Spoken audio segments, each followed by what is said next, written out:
Indian national Lokdal party के प्रदेश के अध्यक्ष पूर्व मेरे विधायक चौधरी अभय सिंह राठी जी, पार्टी के उपाध्यक्ष श्री प्रकाश भारती जी, जिला के अध्यक्ष सरदार जसवीर सिंह करीवाड़ा जी, पार्टी के लीगल सेल के प्रदेश के संयोजक चौधरी जसवीर सिंह ढीलों जी, प्रदेश कार्यकारिणी के सदस्य भाई जसवीर दस्सा जी, महिला की प्रदेश की अध्यक्ष बहन सुमित्रा जी, प्रदेश की महासचिव श्रीमती सुनैना चौटाला जी, जिला की अध्यक्ष श्रीमती कृष्णा फोगाट जी, मंच पर मेरे साथ बैठे हुए पार्टी के राष्ट्रीय, प्रदेश, जिला और हल्का स्तर के सभी नेतागण, बहुत ही मान और सम्मान के योग राम पन्नीवाड़ा मोटा के आदरणीय बुजुर्गों, नौजवान साथियों, सम्मान के योग्य माताओं, बहनों, पत्रकार छायाकार दोस्तों, सबसे पहले मैं आप गांव का इस बात के लिए आभार व्यक्त करता हूं कि जैसे ही आपके गांव में यात्रा का आगमन हुआ, यात्रा पहुंची, आपने आतिशबाजी के साथ, ढोल नगाड़ों के साथ और फूल मालाओं के साथ यात्रा का स्वागत किया, अभिनंदन किया। वही मेरे साथ यात्रा में जो साथी चल रहे हैं उनका आपने हौसला बढ़ाया, इसके लिए आपका बहुत बहुत आभार व्यक्त करता हूं। मेरे से पहले जो साथी बोल रहे थे, उन साथियों ने सारी बातें बहुत खुल करके आपके सामने रखी। आज प्रदेश में किस किस्म के हालात हैं, आज देश किन परिस्थितियों से गुजर रहा है, अगर मैं उन्हीं बातों को दोहराऊंगा तो बहुत लंबा समय लगेगा। साथियों, आज से 4 वर्ष पूर्व देश के प्रधानमंत्री ने देश के अन्नदाता के साथ, किसान के साथ वायदा किया था और कहा था कि अगर मेरी दोबारा देश में सरकार बनी तो सरकार बनने के बाद मैं किसान की फसल के दाम 2022 में 2 गुना कर दूंगा। हम लोग ये मानते थे कि देश का प्रधानमंत्री स्वामीनाथन की रिपोर्ट लागू करेगा, एमएसपी का कानून बनाएगा और देश के किसान से किए वायदे को पूरा करने का काम करेगा। लेकिन हैरानी की बात है, लोगों ने विश्वास किया, भरोसा किया, सरकार बना दी। सरकार बनने के बाद 3 ऐसे कार्य कानून बना दिए थे जिसकी वजह से आम आदमी परेशान हो गया था, दुखी हो गया था। देश के अंदर पंजाब से, हरियाणा से, राजस्थान से, उत्तर प्रदेश से, मध्य प्रदेश के किसानों ने देश के प्रधानमंत्री को आगाह किया और कहा था कि आपने जो ये कानून बनाए हैं, ना तो देश के किसान की किसी यूनियन ने आपसे डिमांड करी, ना किसी संगठन ने आपसे कहा, ना किसी राजनीतिक दल ने आपके सामने इस तरह की कोई बात कही। जो कानून आपने अपनी मर्जी से हमारे ऊपर थोपने का काम किया है, आप इन पर पुनर्विचार करो, आप ये काले बनाए हुए कानून वापिस ले। लेकिन देश के प्रधानमंत्री ने किसान की बात को सुनने की बजाय अपने चैतों को कैसे लाभ पहुंचाया जाए, इसके लिए ये कहकर के किसान की मांग को ठुकरा दिया कि जो फैसला हमने किया है वो किसान के हक का है। लेकिन देश के किसान ने भी ये फैसला कर दिया था कि जब तक ये काले कानून वापस नहीं हो जाएंगे, हम अपने घर की वापसी नहीं करेंगे और देश के प्रधानमंत्री को मजबूर करेंगे कि काले कानून वापस लिए जाएंगे। 750 से ज्यादा किसानों ने 13 महीने तक वहां बैठ करके अपनी शहादत देने का काम किया। 750 किसानों ने शहादत दी, वहीं बड़े बुजुर्गों ने छोटे छोटे बच्चों ने इस आंदोलन का हिस्सा बनकर के पूरे देश में देश के प्रधानमंत्री को ये मैसेज दे दिया कि अगर आपने अपना किया हुआ फैसला वापस ले लिया तो हम किसी भी हद तक जाएंगे, लेकिन आंदोलन वापस नहीं लेंगे। आखिर मजबूर होकर के 13 महीने के बाद देश के प्रधानमंत्री को अपना फैसला वापस लेना पड़ा, देश के किसान से माफी मांगनी पड़ी।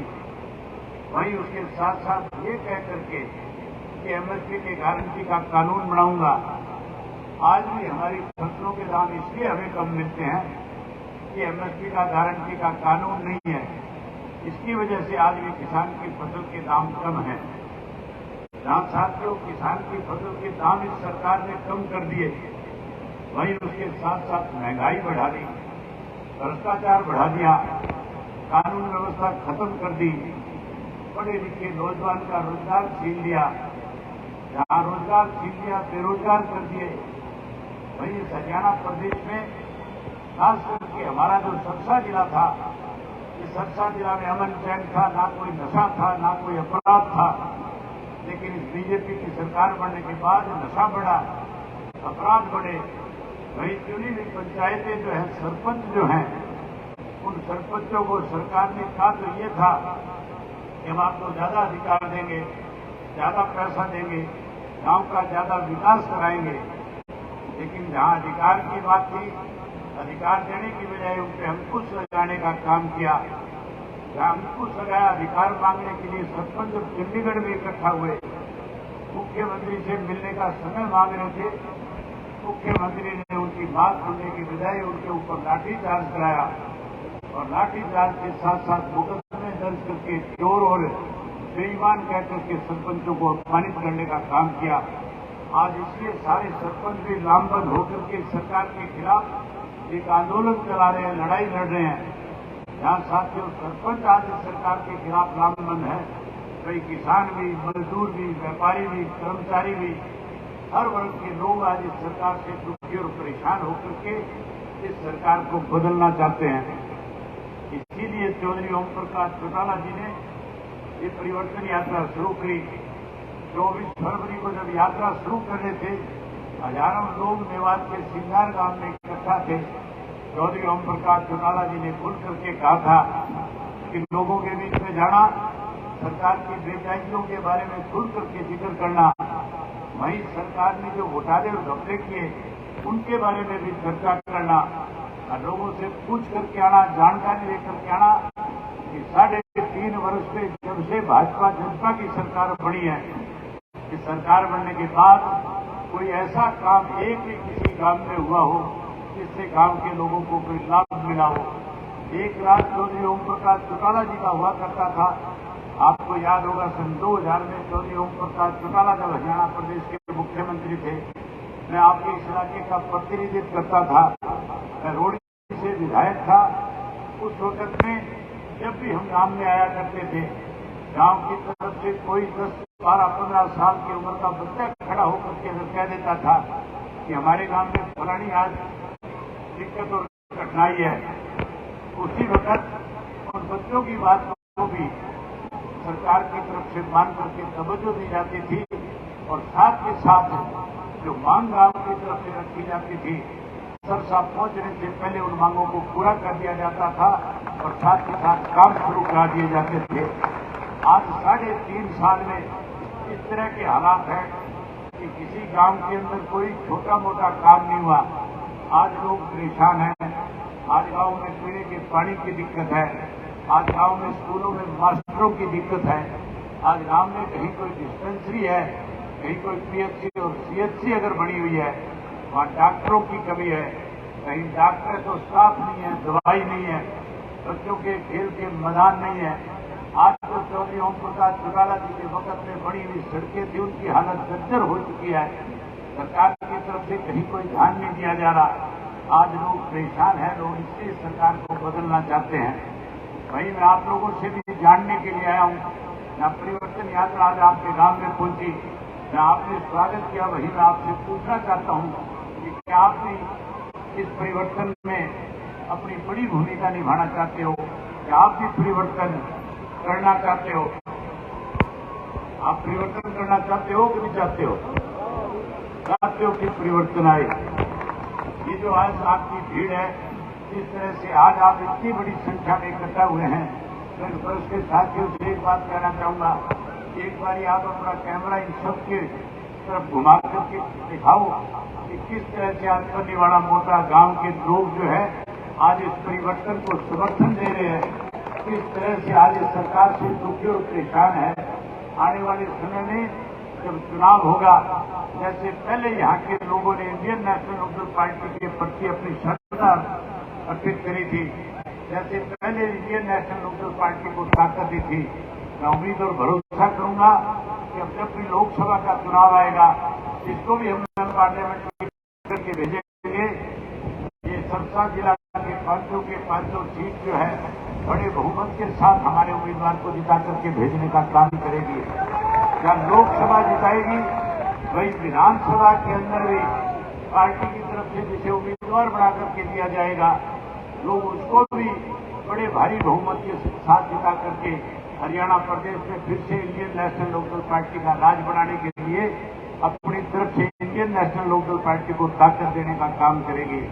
जहां साथियों आप ताकत देने का काम करोगे, चौधरी ओम प्रकाश चौटाला जी ने खुल करके कहा है कि अगर आपने मेरी सरकार बनाने का काम किया, आने वाले समय में इंडियन नेशनल लोकदल पार्टी को आपने अगर ताकत दी, तो फिर आज जो बुढ़ापा पेंशन बुजुर्गों की काटी जा रही है, आज गरीब का जो पीला कार्ड खत्म किया जा रहा है, आज जबरदस्ती 1100 रुपये आपसे इस बात पे सरकार ले रही है कि जिसका किसी का बैंक में खाता है, जिसका आधार कार्ड बना हुआ है, वो पैन कार्ड के साथ उसको लिंक कराओ, और लिंक कराने के नाम से जब जाते हो तो 1100 रुपये सरकार में बैठे लोग आपसे बेवजह लेने का काम करते हैं।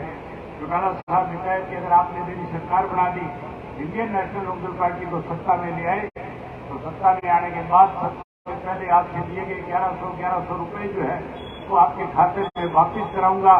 वही ये सारे जितने भी फजूल के कार्ड बनाए गए हैं, जितने पोर्टल सजाए गए हैं, इन सबको खत्म करने का काम करेंगे। वही केवल और केवल एक राशन कार्ड बना करके गांव के आम आदमी को सुविधा देने का काम करेंगे। वही आज जो बुढ़ापा पेंशन बुजुर्गों की काटी जा रही है, हम इस पेंशन को ब्याज के समेत बुजुर्ग को देने का काम करेंगे।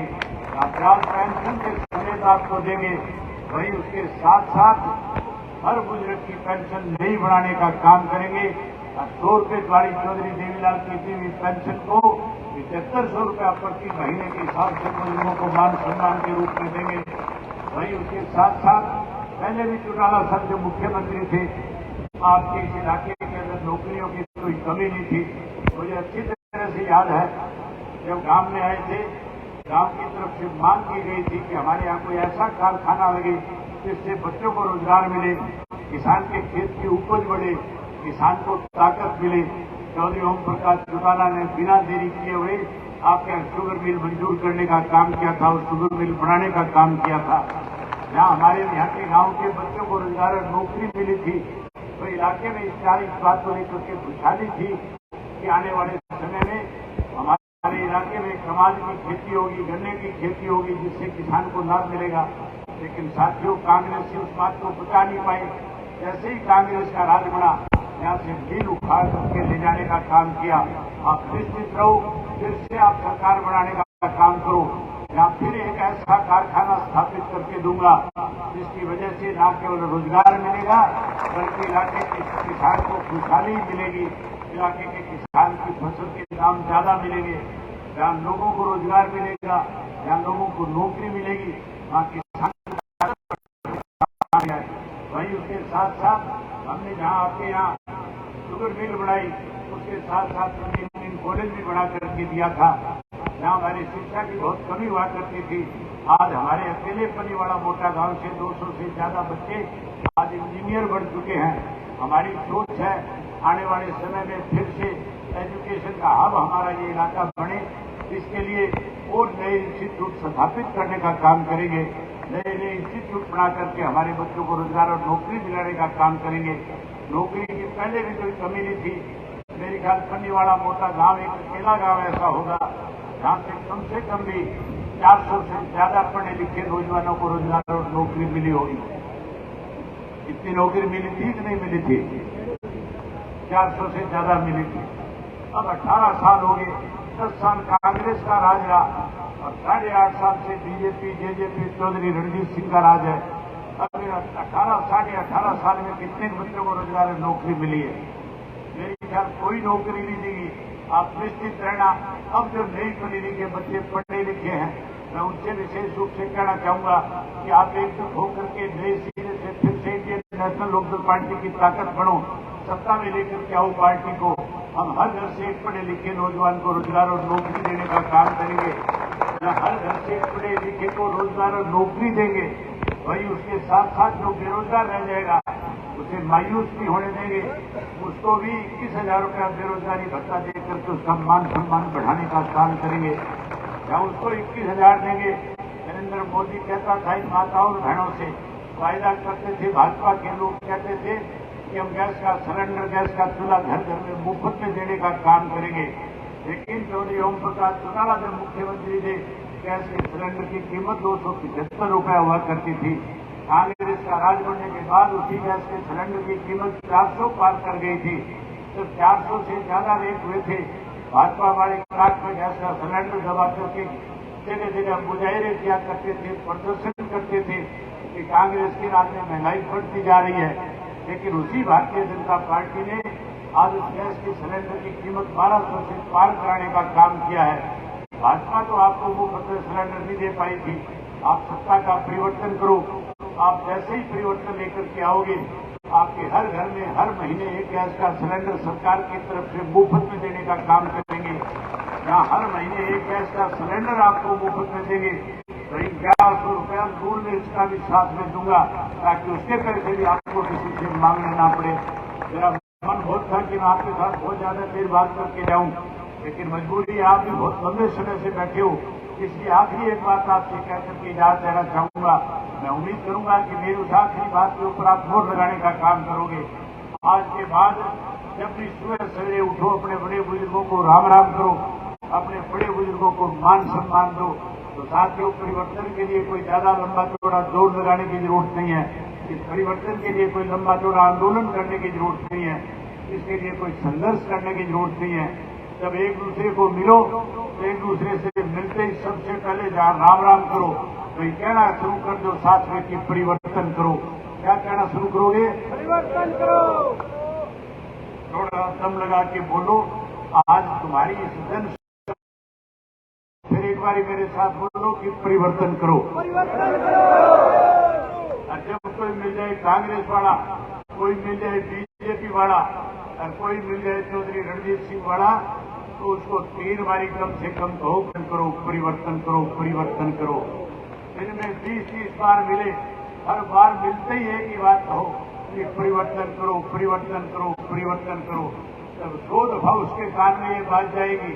घर जाके घरवाली को ये नहीं कहेगा चाय बनाओ, ना ये कहेगा रोटी खिलाओ, फिर वो भी कहेगा परिवर्तन करो, परिवर्तन करो, परिवर्तन करो। इसी से परिवर्तन आएगा।